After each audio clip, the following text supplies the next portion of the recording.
আকাশবাণী আগরতলা। স্থানীয় সংবাদ পড়ছি সঞ্জয় কর।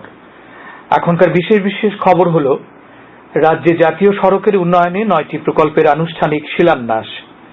কোভিড-19 জনিত স্থানীয় পরিস্থিতি পর্যালোচনা করে স্কুল কোচিং সেন্টার খোলার অনুমতি দিল কেন্দ্রীয় স্বরাষ্ট্র মন্ত্রক।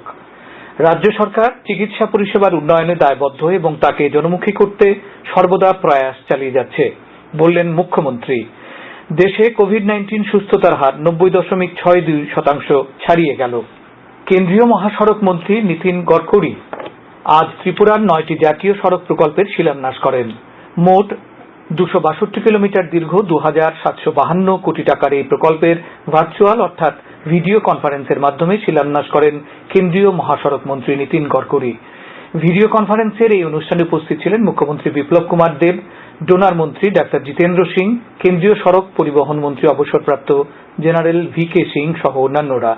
প্রকল্পগুলোর মধ্যে রয়েছে আগরতলা খোয়াই 38.8 কিলোমিটার দীর্ঘ NH 108B জাতীয় সড়কের ডাবল লেনিং, 36 কিলোমিটার দীর্ঘ কৈলাসহর কুর্তি NH 208 সড়কের ডাবল লেনিং, 21 কিলোমিটার দীর্ঘ জুলাই বিলোনিয়া NH 108A সড়কের প্রশস্তকরণ ও পেভ সোল্ডার করা, 74 কিলোমিটার দীর্ঘ চুরাইবাড়ি আগরতলা NH 8 সড়কের সংস্কার, 36 কিলোমিটার দীর্ঘ মনু সিংলুং সড়ক কুমারঘাট কৈলাসহর 18 কিলোমিটার দীর্ঘ সড়কের ডাবল লেনিং করা, আগরতলা সাবরুম জাতীয় সড়কের উপর গোমতী নদী এবং মুহুরী নদীর উপর 2টি সেতু নির্মাণ ইত্যাদি। শিলান্যাস অনুষ্ঠানে কেন্দ্রীয় মহাসড়ক মন্ত্রী নীতিন গডকরি বলেন, 1.5 বছরের মধ্যে এইসব কাজ শেষ করার লক্ষ্যমাত্রা নেওয়া হয়েছে। তিনি বলেন, এইসব সড়ক প্রকল্প ত্রিপুরার সঙ্গে দেশের বাকি অংশের যোগাযোগ ব্যবস্থার উন্নয়ন ঘটাবে, ব্যবসা বাণিজ্য, কৃষিপণ্য সরবরাহ, ভারত বাংলাদেশের মধ্যে আমদানি রপ্তানি বাণিজ্য বৃদ্ধি করবে, ত্রিপুরার আর্থিক উন্নয়ন ঘটাবে, ত্রিপুরার সামগ্রিক চিত্রেই বদল ঘটবে। তিনি রাজ্যের জন্য আরো কিছু প্রকল্পেরও ঘোষণা করেন। দূষণ রোধে আসাম থেকে ডিজেলের বিকল্প মিথানল আমদানি করে ট্রাক, বাস চালানোর পরামর্শ দেন তিনি।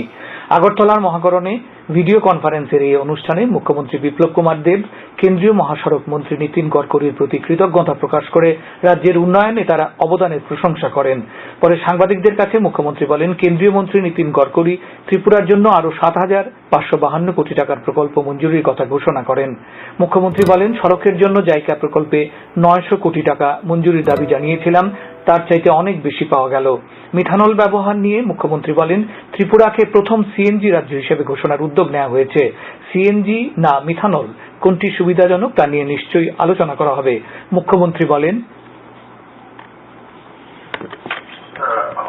जब भी मैंने त्रिपुरा के डेवलपमेंट के लिए उनसे कुछ मांगा तो उससे ज्यादा ही मैंने मांगा 900 करोड़, उन्होंने तुरंत 7,552 करोड़ के आसपास प्रोजेक्ट की घोषणा कर दी। आप एक बार सोचिए, अगले एक साल में 7,500 करोड़ और साथ ही साथ इधर 6,000 करोड़ दोनों मिला कितने करोड़ का काम। और उसके ये तो टेंडर है रोड की, उसके बाद लैंड एक्विजिशन, इसमें बड़ी मात्रा में पैसा राज्य सरकार राज्य में रहने वाले लोगों को मिलता है। पूरा এমনিতে আমাদের কাছে বড় মাত্রায় প্রাকৃতিক গ্যাস আছে। সিএনজি স্টেট পুরো এমনিতেই কিছুদিনের মধ্যে ঘোষণা হয়ে যাবে, আর সেই বিষয়তে আমরা কাজ করছি। বিভিন্ন জায়গাতে নতুন নতুন সিএনজি স্টেশন হচ্ছে, আর সব জায়গাতে যাতে সিএনজি লাইন পৌঁছে দেওয়া সেই বিষয়তে আমরা অলরেডি কাজ শুরু করে দিয়েছি। আমি আশা করি যে ত্রিপুরা একমাত্র স্টেট হবে সবার আগে সিএনজি স্টেট ঘোষণা হয়ে যাবে। আমরা সেই বিষয়তে অলরেডি স্টেপ নিয়ে নিয়েছি। আজকে মাননীয় নীতিন গডকরি যে ইথনল বিষয়ে কথা বলেছেন, সেই বিষয়তে আমরা দেখবো সিএনজি আর ইথনলের মধ্যে কোনটা সস্তা পড়ছে, কোনটা কমফোর্টেবল থাকবে ত্রিপুরা স্টেট, ও সেই বিষয়তে আমরা। ভিডিও কনফারেন্সের এই অনুষ্ঠানে মুখ্য সচিব মনোজ কুমার সহ অন্যান্য আধিকারিকরা উপস্থিত ছিলেন প্রকল্প রূপায়ণকারী কেন্দ্রীয় সংস্থা NHIDCM এর কর্মকর্তারা। কোভিড-19 জনিত স্থানীয় পরিস্থিতি পর্যালোচনা করে এবং সব ধরনের স্বাস্থ্যবিধি নিশ্চিত করে স্কুল কোচিং সেন্টার খোলার অনুমতি দিয়েছে কেন্দ্রীয় স্বরাষ্ট্র মন্ত্রক। রিসার্চ স্কলারদের জন্য রাজ্য ও বেসরকারি বিশ্ববিদ্যালয় খোলারও অনুমতি প্রদান করা হয়েছে। আজ কেন্দ্রীয় স্বরাষ্ট্র মন্ত্রকের পক্ষ থেকে জারি করা নির্দেশিকায় বলা হয়, সংশ্লিষ্ট শিক্ষা প্রতিষ্ঠানগুলি পুনরায় খোলার বিষয়ে রাজ্য সরকার ও কেন্দ্রশাসিত অঞ্চলগুলিকে স্থানীয়ভাবে পরিস্থিতি পর্যালোচনা করে সিদ্ধান্ত নিতে হবে।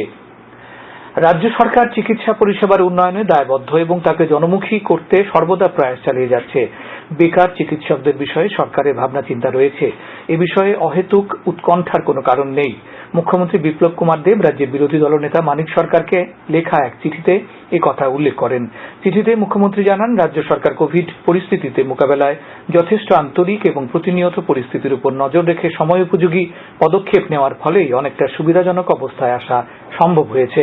এক্ষেত্রে চিকিৎসক সহ স্বাস্থ্য পরিষেবার সঙ্গে যুক্ত সকল স্তরের কর্মীদের ভূমিকা অপরিসীম। বিরোধী নেতাকে লেখা চিঠিতে মুখ্যমন্ত্রী আরও উল্লেখ করেন যে স্বেচ্ছায় কোভিড চিকিৎসা পরিষেবা প্রদানকারী চিকিৎসকদের প্রত্যেককেই 7 দিনের জন্য 50,000 টাকা এবং নার্সদের 20,000 টাকা সাম্মানিক প্রদান করা হয়েছে।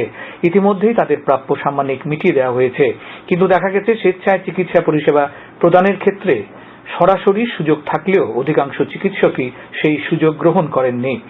জনস্বার্থে কোভিড চিকিৎসায় এগিয়ে আসার জন্য মুখ্যমন্ত্রী বেকার চিকিৎসকদের প্রতি আহ্বান জানান। সারা দেশে আজ থেকে 2রা নভেম্বর পর্যন্ত ভিজিলেন্স সচেতনতা সপ্তাহ পালন করা হচ্ছে। এই বছরের থিম সতর্ক ভারত, সমৃদ্ধ ভারত। কেন্দ্রীয় ভিজিলেন্স কমিশনার সঞ্জয় কোঠারি আজ নতুন দিল্লির কেন্দ্রীয় ভিজিলেন্স কমিশনে সততার শপথ বাক্য পাঠ করান। আকাশবাণীর সংবাদদাতা জানিয়েছেন, প্রতি বছর এই সপ্তাহব্যাপী ভিজিলেন্স সচেতনতা সপ্তাহ পালন করা হয়, যার মধ্যে 31শে অক্টোবর সর্দার বল্লভভাই প্যাটেলের জন্মদিন পড়ে। এদিকে প্রধানমন্ত্রী নরেন্দ্র মোদী আজ সন্ধ্যায় ভিডিও কনফারেন্সিং এর মাধ্যমে সিবিআই আয়োজিত 3 দিনব্যাপী ভিজিলেন্স ও দুর্নীতি বিরোধী বিষয়ক জাতীয় সম্মেলনের উদ্বোধন করবেন। আজ থেকে 2রা নভেম্বর পর্যন্ত উত্তর পূর্ব সীমান্ত রেলওয়েতে ভিজিলেন্স সচেতনতা সপ্তাহ পালন শুরু হয়েছে। এই সপ্তাহ পালন করার সময় সমগ্র উত্তর পূর্ব সীমান্ত রেলওয়েতে রেলকর্মী ও সাধারণ জনতাকে জাগ্রত করতে বিভিন্ন ধরনের অনুষ্ঠানের আয়োজন করা হয়েছে। জেনারেল ম্যানেজার সঞ্জীব রায় আজ উত্তর পূর্ব সীমান্ত রেলওয়ের মুখ্য কার্যালয় মালিগাঁওয়ে কর্মীদের সততার শপথ বাক্য পাঠকরণের মাধ্যমে এই অনুষ্ঠানের সূচনা করেন। উৎসবের মরশুমে করোনা সম্পর্কিত সতর্কতায় ঢিলেঢালা না দেওয়ার জন্য আজ প্রধানমন্ত্রী নরেন্দ্র মোদী জনগণের প্রতি আহ্বান জানিয়েছেন। উত্তরপ্রদেশের পথের পাশে ছোট দোকানদারদের সঙ্গে কথা বলার সময় প্রধানমন্ত্রী কথা বলেন। প্রধানমন্ত্রী স্বনিধি যোজনার আওতাধীন পথের পাশে থাকা ছোট দোকানদারদের এবং হকারদের 10,000 টাকা পর্যন্ত ঋণ দেওয়া হচ্ছে। প্রধানমন্ত্রী জানিয়েছেন, এই প্রকল্পের সবথেকে বেশি আবেদন উত্তরপ্রদেশ থেকে এসেছে। দ্রুততার সঙ্গে এই ঋণের আবেদনকে মঞ্জুরি দিয়ে দেওয়া হয়েছে। এদিনের বৈঠকে প্রধানমন্ত্রী এই সকল ছোট ব্যবসায়ীদের কাছে ডিজিটালের মাধ্যমে আর্থিক লেনদেনের সুবিধার কথা তুলে ধরেন। আপনারা এই খবর শুনছেন আকাশবাণী আগরতলা কেন্দ্র থেকে। এক ভারত শ্রেষ্ঠ ভারত তার উচ্ছ্বাস প্রাণময়তার সাথে ফ্যাশন ও পোশাকের আশাকের প্রাণবন্ততার মাধ্যমে বৈচিত্র্যের মধ্যে ঐক্যকে উদযাপন করছে। আজ গুয়াহাটিতে পিআইবি আয়োজিত এক ভারত শ্রেষ্ঠ ভারত শীর্ষক ওয়েবিনারে উপস্থিত বিশেষজ্ঞরা একথা বলেন। এখানে কলকাতার বিশিষ্ট নৃত্যশিল্পী অলকানন্দা রায় সর্দার বল্লভভাই প্যাটেলের শিক্ষা ও এক ভারত শ্রেষ্ঠ ভারতের আওতার একই গ্রুপে রাখা আসাম ও রাজস্থান নিয়ে আলোচনা করতে গিয়ে আসামের সমৃদ্ধ ও প্রাণবন্ত বিহু, সত্রিয়া, ভোরতাল ইত্যাদি নৃত্যের কথা উল্লেখ করেন।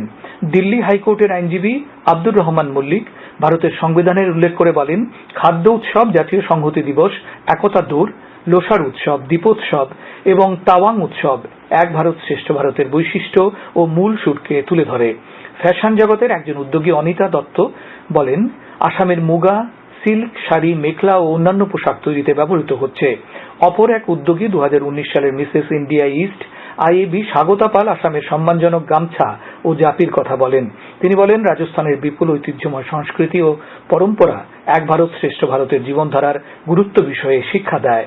কলকাতার মৌলানা আবুল কালাম আজাদ বিশ্ববিদ্যালয়ের ভ্রমণ ও পর্যটন বিভাগের প্রধান ও পর্যটন মন্ত্রকের প্রাক্তন আঞ্চলিক অধিকর্তা জেপি শ সর্দার বল্লভভাই প্যাটেলের শিক্ষার উল্লেখ করে বলেন, ছাত্রছাত্রীরাই এক ভারত শ্রেষ্ঠ ভারতের প্রতিনিধি।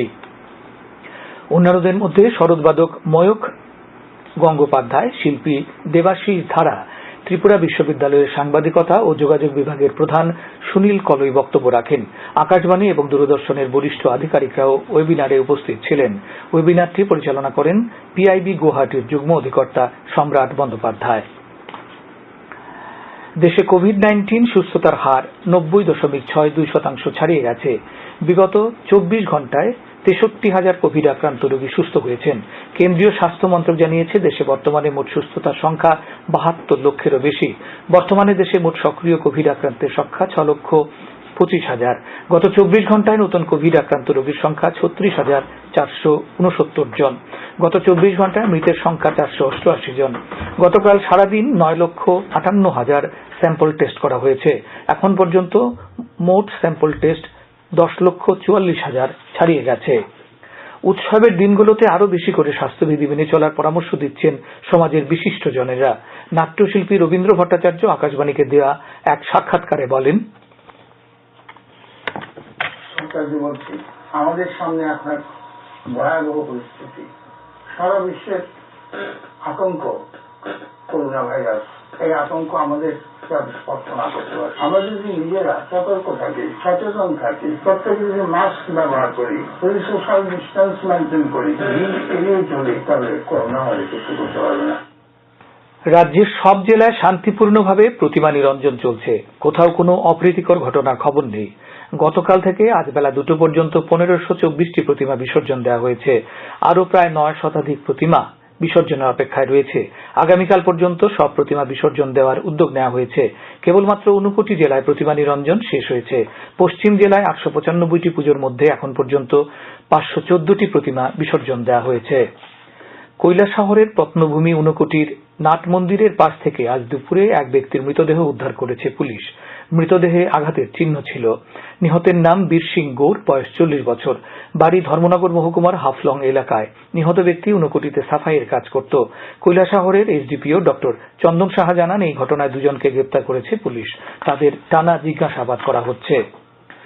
আজ সকাল 5:55 আগরতলা থেকে ফেস্টিভ্যাল স্পেশাল ট্রেন শিয়ালদার উদ্দেশ্যে যাত্রা করেছে। এই ট্রেনটি 1 মাস চালু থাকবে। আজ 120 জন যাত্রী নিয়ে ট্রেনটি শিয়ালদার উদ্দেশ্যে যাত্রা করেছে। আগামীকাল থেকে শুরু হচ্ছে 243 আসনের বিহার বিধানসভা ভোট গ্রহণ। প্রথম দফায় আগামীকাল বিহারের 16টি জেলায় 71টি আসনে প্রার্থীদের ভাগ্য ইভিএম বন্দী হবে। রাজ্যে 3টি প্রকল্পের জন্য কেন্দ্রীয় সরকার 17 কোটি টাকার মঞ্জুরি দেওয়ায় প্রধানমন্ত্রী নরেন্দ্র মোদী ও কেন্দ্রীয় ক্রীড়ামন্ত্রী কিরেন রিজিজুকে ধন্যবাদ জানিয়েছেন রাজ্যের ক্রীড়ামন্ত্রী মনোজ কান্তি দেব। সম্প্রতি কেন্দ্রীয় সরকার বাধারঘাটের দশরথ দেব স্পোর্টস কমপ্লেক্সে 7 কোটি টাকার সিনথেটিক অ্যাথলেটিক টার্ফ প্রকল্প, পানিসাগরের আঞ্চলিক শারীর শিক্ষা কেন্দ্রে 5 কোটি টাকার সুইমিং পুল নির্মাণ প্রকল্প এবং খোয়াইয়ে 5 কোটি টাকার সিনথেটিক ফুটবল মাঠ নির্মাণ প্রকল্পের অনুমোদন দেয়। আগামীকাল ত্রিপুরা সহ সারা দেশ থেকে বর্ষা আনুষ্ঠানিকভাবে বিদায় নেবে বলে আবহাওয়া দপ্তর জানিয়েছে। আগামীকাল আকাশ আংশিক মেঘাচ্ছন্ন থাকবে, সকালে হালকা কুয়াশা পড়বে। তাপমাত্রা সর্বোচ্চ 32 ডিগ্রি এবং সর্বনিম্ন 23 ডিগ্রি সেলসিয়াস থাকবে। আজ দিনের তাপমাত্রা ছিল সর্বোচ্চ 32.4 ডিগ্রি এবং সর্বনিম্ন 23.6 ডিগ্রি সেলসিয়াস। শেষ করার আগে বিশেষ খবর আরেকবার। রাজ্যে জাতীয় সড়কের উন্নয়নে 9টি প্রকল্পের আনুষ্ঠানিক শিলান্যাস। কোভিড-19 জনিত স্থানীয় পরিস্থিতি পর্যালোচনা করে স্কুল, কোচিং সেন্টার খোলার অনুমতি দিল কেন্দ্রীয় স্বরাষ্ট্র মন্ত্রক। রাজ্য সরকার চিকিৎসা পরিষেবার উন্নয়নে দায়বদ্ধ এবং তাকে জনমুখী করতে সর্বদা প্রয়াস চালিয়ে যাচ্ছে বললেন মুখ্যমন্ত্রী।